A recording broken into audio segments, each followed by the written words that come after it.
Did you know that a system developed during the Vietnam War by the United States government might actually be able to help you prioritize your life and develop further? Well, come with me. I'm going to explain something called the CARVER system. We're going to check it out and find out what it's good for today.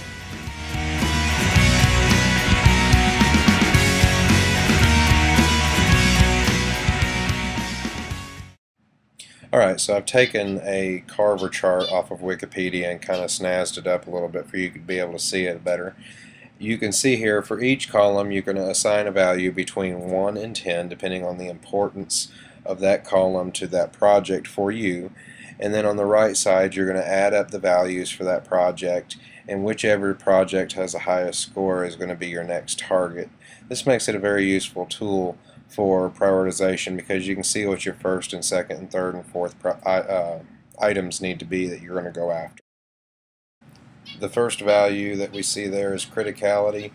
That needs to be on a scale of 1 to 10 how much closer that's going to move you towards your goal. If it's going to move you just a little bit towards your goal, it's going to be a low value. If it's going to make a really big difference in how quickly you achieve your goal, then it needs to be scored very much higher towards the 10 side. The second value is accessibility, and that needs to be how achievable is this goal. Is it really easy to achieve, or is it extremely difficult? If it's very easy, then assign that a high value. If it's really difficult and it's going to take a lot of work to achieve it, then assign it a low value. And then the third one that you may have noticed that I renamed it from the original, it's now labeled return. This needs to be how big of a return are you going to get on what you do.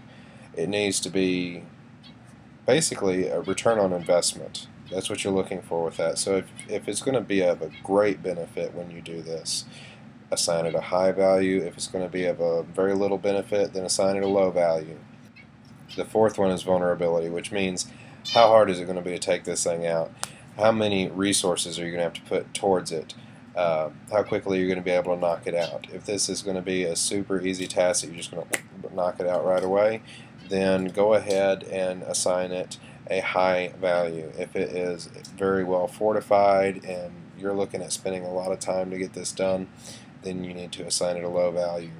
The second to last one is effect, and this needs to be a value representing how big an impact it's going to make in your life and towards your goal.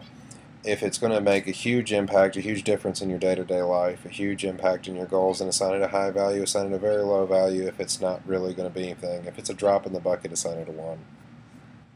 The last value is recognizability. And this needs to be how well can you see your target? Really, that's the simplest way to say it. How well can you see your target? Is it camouflaged, or is it hiding?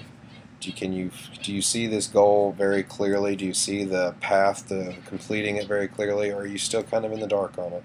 If you can see it clearly and you know exactly what you need to do, then you need to be assigning this a higher value. Whereas if you're really not sure how to execute this plan, then you really need to be assigning it a low value.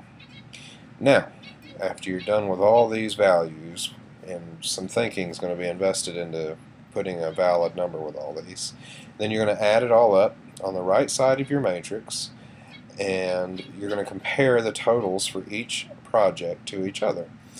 Hopefully this will give you a little bit of an idea on how you should prioritize these tasks, and it'll give you a little bit of a game plan for making the most effective decisions and also moving forward as quickly as possible, because you'll be able to knock some big things out of your way right away and save the little ones for later.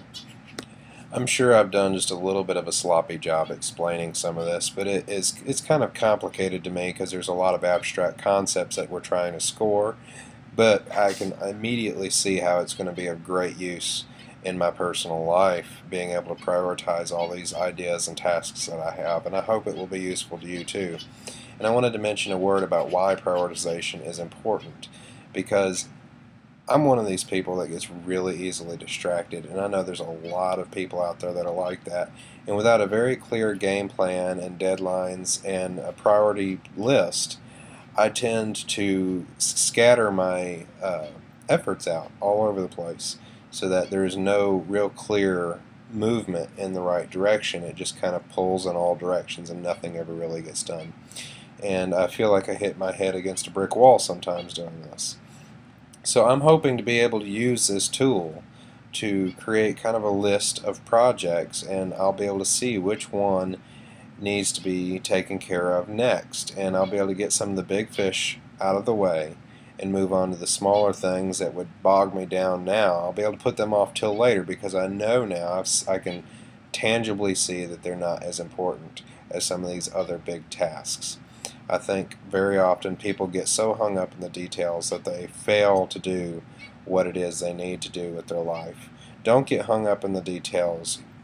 Use the Carver method, find out what the big fish are, go after them, and worry about the little fish later. Peace out, folks. Thanks for watching.